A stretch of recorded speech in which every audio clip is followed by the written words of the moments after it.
नमस्कार, मैं भारत का अजय और आप देख रहे हैं अजय भारत। मुख्य समाचार। श्री सिद्धिविनायक मंदिर दादर गणपति बप्पा की अंगार संकष्टी चतुर्थी पूजन से सिंदूर लेपन कार्यक्रम समारोह संपूर्ण हो जाने के बाद श्री सिद्धिविनायक गणपति बप्पा की अलौकिक अजय दर्शन सिंदूर लेपन कार्यक्रम के बाद फिर से नियमित हो गई है। सिंदूर लेपन के बाद बप्पा की आरती कार्यक्रम फिर से नियमित हो गई है। जय देव जय देव जय जय की गणराज विद्या संदाता धन्य तुम्हारो दर्शन मेरा मन रमता। जय देव जय देव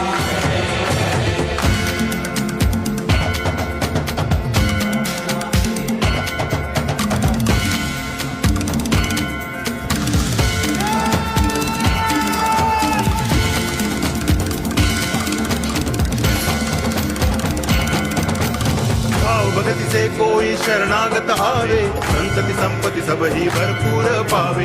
ऐसे तुम महाराज मोको अति भावे गोसावी नंदन निज दिन। भारत जर्मनी की दोस्ती की नई उड़ान देते हुए साबरमती रिवर फ्रंट पर आयोजित अंतर्राष्ट्रीय पतंग महोत्सव 2026 में प्रधानमंत्री नरेंद्र मोदी ने जर्मनी के चांसलर फ्रेडरिक मर्ज के साथ पतंग उड़ाकर सांस्कृतिक साझेदारी और वैश्विक मित्रता का खूबसूरत संदेश दिया है। प्रधानमंत्री नरेंद्र मोदी एवं जर्मनी के चांसलर फ्रेडरिक मर्ज ने अहमदाबाद में साबरमती रिवर फ्रंट पर अंतर्राष्ट्रीय पतंग महोत्सव का उद्घाटन किया। मोदी के साथ उत्सव में मर्ज ने भी पतंग उड़ाई और गुजरात व भारत की पुरातन कला एवं संस्कृति को करीब से देखकर अभिभूत हो गए। पतंग महोत्सव में भारत समेत दुनिया के 50 देशों के पतंगबाज हिस्सा ले रहे हैं। जर्मन चांसलर मर्ज ने पीएम मोदी के संग उड़ाई पतंग तो दुनिया भर के नेताओं ने इसे काफ़ी सराहा और इसकी तारीफ भी की है।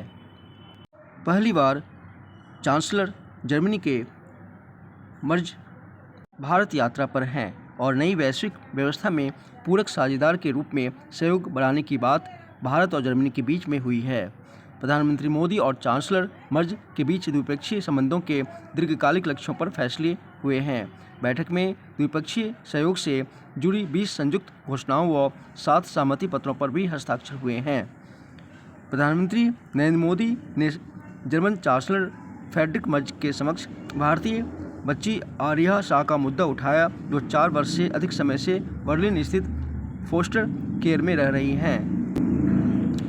प्रधानमंत्री नरेंद्र मोदी और जर्मन चांसलर फ्रेडरिक मर्ज के बीच अहमदाबाद में हुई द्विपक्षीय शिखर वार्ता ने भारत और यूरोपीय संघ की सबसे बड़ी अर्थव्यवस्था जर्मनी के बीच रणनीतिक साझेदारी को नई गति प्रदान की है।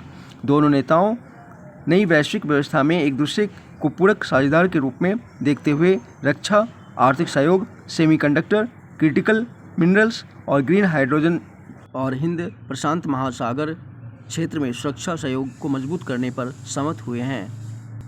जर्मन चांसलर फ्रेडरिक मर्ज का पहला एशिया दौरा है और भारत का चयन करके मर्ज ने दिल्ली के साथ संबंधों को लेकर महत्वपूर्ण संकेत दिए हैं।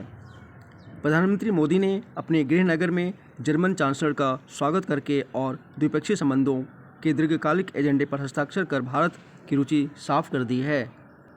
भारत के प्रधानमंत्री नरेंद्र मोदी और जर्मन के चांसलर मर्ज ने इसी महीने भारत EU फोरम में मुक्त व्यापार समझौते FTA की संभावना जताई है, जो दोनों पक्षों के आर्थिक संबंधों को और मजबूत प्रदान कर सकता है।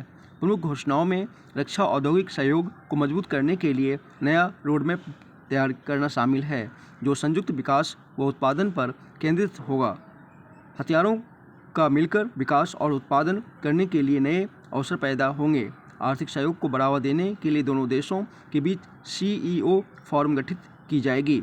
सेमीकंडक्टर और क्रिटिकल मिनरल्स जैसे महत्वपूर्ण क्षेत्रों में सहयोग स्थापित होगा, जो वैश्विक आपूर्ति श्रृंखलाओं की मजबूती सुनिश्चित करेगा। साथ ही दोनों नेताओं ने द्विपक्षीय सहयोग से जुड़ी 20 संयुक्त घोषणाओं और 7 सहमति पत्रों पर हस्ताक्षर भी किए हैं। जो वैश्विक चुनौतियों के बीच आपसी विश्वास एवं साझेदारी की मजबूती दर्शाते हैं। वार्ता में रक्षा और कारोबार में आपसी सहयोग बढ़ाने के अलावा गाजा, यूक्रेन, ईरान, वेनेजुएला जैसे ज्वलंत वैश्विक मुद्दों पर भी चर्चा हुई है।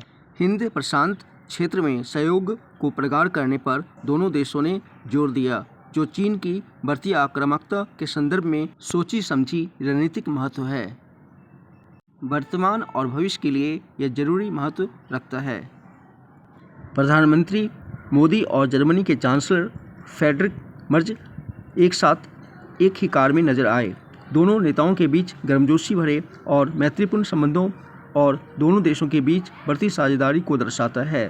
प्रधानमंत्री मोदी ने जर्मन विश्वविद्यालय को भारत में परिसर खोलने का आमंत्रण दिया। साथ ही कहा, भारत की युवा शक्ति जर्मनी की अर्थव्यवस्था में महत्वपूर्ण भूमिका निभा रही है। वीजा फ्री ट्रांजिट के लिए जर्मन चांसलर का आभार व्यक्त भी प्रधानमंत्री ने किया है।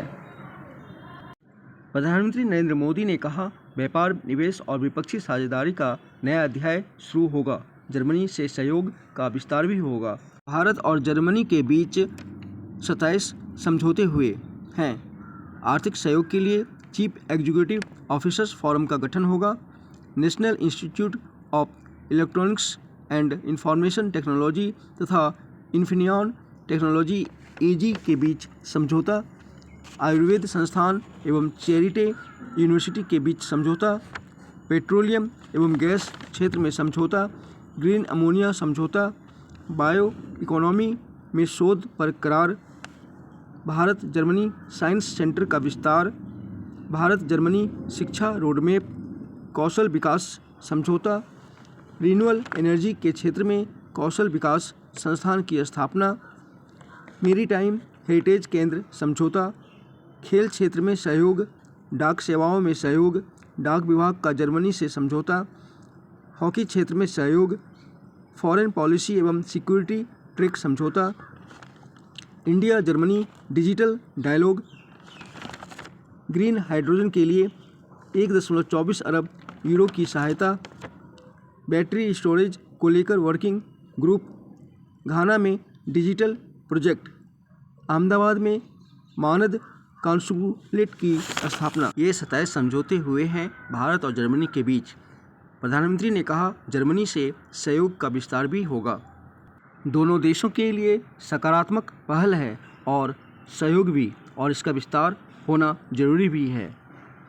जर्मन के चांसलर फ्रेडरिक मर्ज और भारत के प्रधानमंत्री नरेंद्र मोदी दोनों नेताओं ने पूरी दुनिया भर में आपसी प्रेम, सद्भाव और एकता का संदेश दिया है।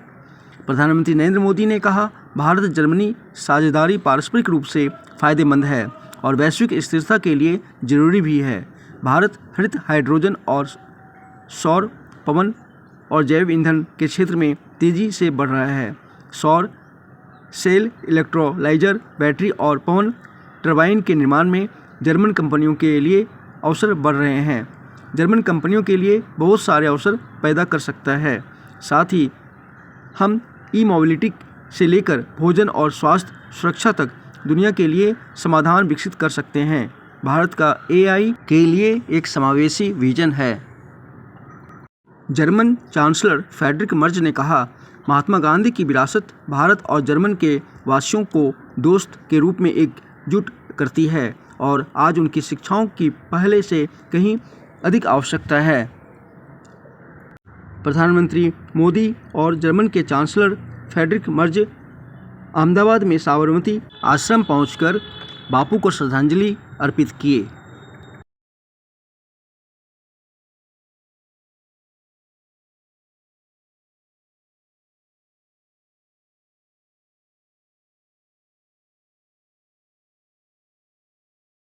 विकसित भारत युवा नेतृत्व संवाद के समापन सत्र में प्रधानमंत्री नरेंद्र मोदी ने कहा,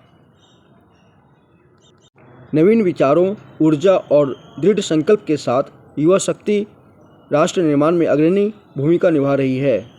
कोई भी देश बिना आत्मविश्वास के आत्मनिर्भर नहीं हो सकता, विकसित नहीं हो सकता।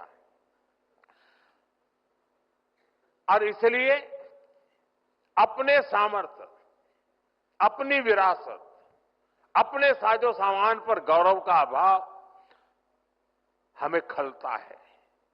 हमारे पास उसके प्रति एक कमिटमेंट चाहिए, गौरव का भाव होना चाहिए और हमें बड़ी मजबूती के साथ, गौरव के साथ मजबूत कदमों से आगे बढ़ना चाहिए। आपने ब्रिटिश राजनेता मैकाले के बारे में जरूर पढ़ा होगा। उसने गुलामी के कालखंड में शिक्षा तंत्र के माध्यम से भारतीयों की ऐसी पीढ़ी बनाने के लिए काम किया जो मानसिक रूप से गुलाम हो। इससे भारत में स्वदेशी के प्रति, अपनी परंपराओं के प्रति, अपने प्रोडक्ट्स, अपने सामर्थ्य के प्रति हीन भावना पनपी। सिर्फ स्वदेशी होना, इंपोर्टेड होना ही, विदेशी होना और इंपोर्टेड होना, इसी को श्रेष्ठता की गारंटी मान लिया। अब ये कोई गले उतरने वाली चीज है क्या? हमें मिलकर गुलामी की इस मानसिकता को खत्म करना है। 10 साल बाद मैकाले के उस दुस्साहस को 200 वर्ष पूरे हो रहे हैं और ये पीढ़ी की जिम्मेवारी है कि 200 साल पहले का जो पाप है ना, वो धोने के लिए अभी 10 साल बचे हैं हमारे पास। और ये युवा पीढ़ी धो करके रहेगी, मुझे पूरा भरोसा है। और इसलिए देश के हर युवा को संकल्प लेकर इस मानसिकता से देश को बाहर निकालना है।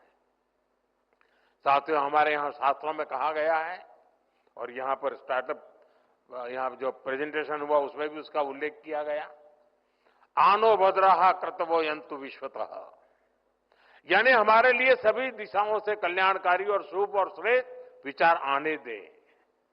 आपको भी दुनिया के हर बेस्ट प्रैक्टिस से सीखना है, लेकिन अपनी विरासत, अपने आइडियाज को कमतर आंकने की प्रवृत्ति को कभी हावी नहीं होने देना है। स्वामी विवेकानंद जी का जीवन हमें यही तो सिखाता है। उन्होंने दुनिया भर में भ्रमण किया, वहां की अच्छी बातों की प्रशंसा की, लेकिन उन्होंने भारत की विरासत को लेकर फैलाए गए भ्रम को तोड़ने के लिए निरंतर प्रयास की, कठोरता उन्होंने घाव की उस पर। उन्होंने विचारों को सिर्फ इसलिए नहीं स्वीकार किया क्योंकि वे पॉपुलर थे, बल्कि उन्होंने कुरीतियों को चैलेंज किया। स्वामी विवेकानंद जी एक बेहतर भारत बनाना चाहते थे। उसी स्पिरिट के साथ आज आप युवा शक्ति को आगे बढ़ना